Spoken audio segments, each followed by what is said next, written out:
Have you ever been guilty of talking too much? I have. And today I want to talk about the dangers of talking too much. Because the Bible says in Matthew 6 and 3, when you give to the needy, do not let your left hand know what your right hand is doing. And that has been proven in my life to be true.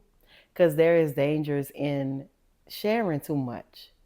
And the reason why it's dangerous in sharing too much because it tends to attract jealousy.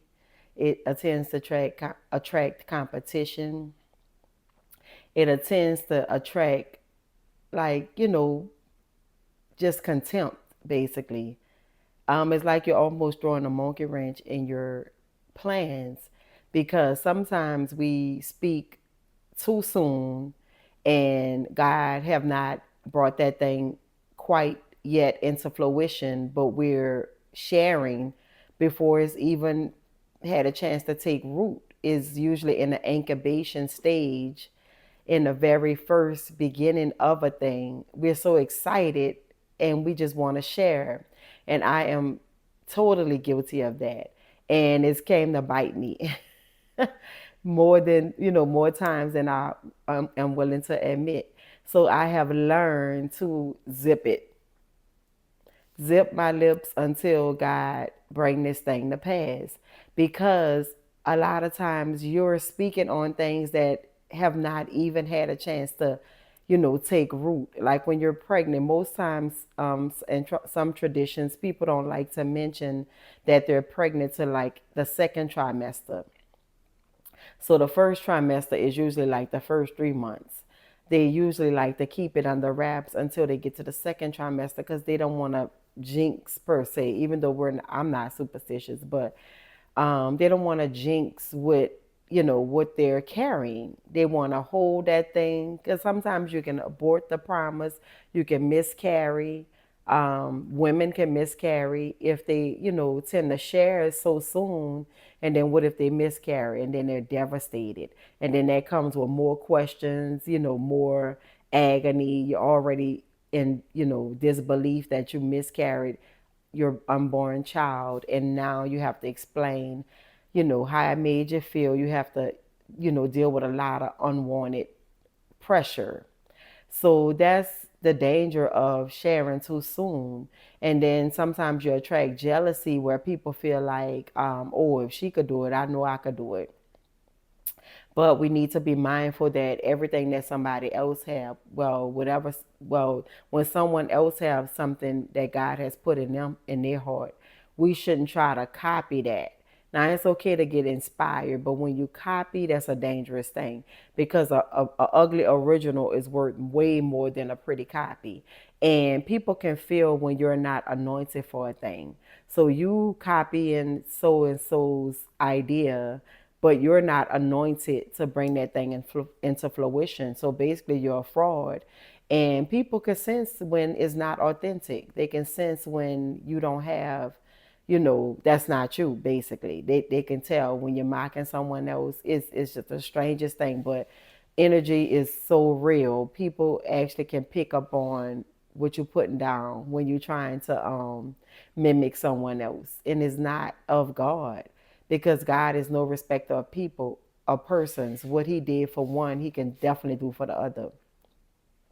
But we have to operate in our authentic gift. We can't be looking at somebody else trying to copy what they got going on. We have to stay true to ourselves because when David went to fight into the war, he put on Saul's armor and he was a little boy, so Saul's armor wore him down. So he had to take off all of that armor, dismiss of all of that, and get his slingshot. He knew his slingshot was proven because it killed lions, tigers, and bears. Oh my. he had he had proven, the slingshot has been proven when he was in the field, and a bear came to grab one of the sheep, and David killed that bear with his bare hands. Basically, God gave him the strength to fight off the bear to rescue the sheep. So if someone else would have tried to do what David did, it may not they could have got eaten or killed by the bear because they're not anointed to use that slingshot. Just like David was not anointed to actually put on Saul's armor and fight in a war, fight the giant Goliath, excuse me, fight the giant Goliath. He was not anointed to fight the giant Goliath, putting on his armor. He had to take all of that off because it was weighing him down. And that's a word too. That's a word in itself. When you put on someone else's armor or someone else's gift or someone else's talent, when you're trying to mock them and mimic them, it weighs you down because it's not your authentic self, and it's harder to pull off because it's not what you're supposed to be doing. It's not your assignment. So that is very dangerous, trying to, for one, talk too soon. Sometimes, because what God has for you, I know you may say what God has for me is for me, but sometimes you can attract jealousy, and then it makes it harder for God to get it through. Sometimes he wants you to just be quiet and continue to work and let him work it out. Let the gift speaks for itself. And you don't need to let your right hand know what your left hand is doing, because that's not good. That's not of God. And then also, when you're giving to the needy, the Bible said don't let your left hand know what your right hand is doing, because it exemplifies, is your motive pure? Are you doing this for show? Are you doing this to be praised by men, or are you doing this genuinely out of your heart? So that's what we have to do. When we do anything, we have to check what the heart is doing. Why am I doing this? Why do I want the whole world to know I gave so and so $200? Why? Because God also said that what you do in secret, he will reward you openly. So that's why we need to just zip it.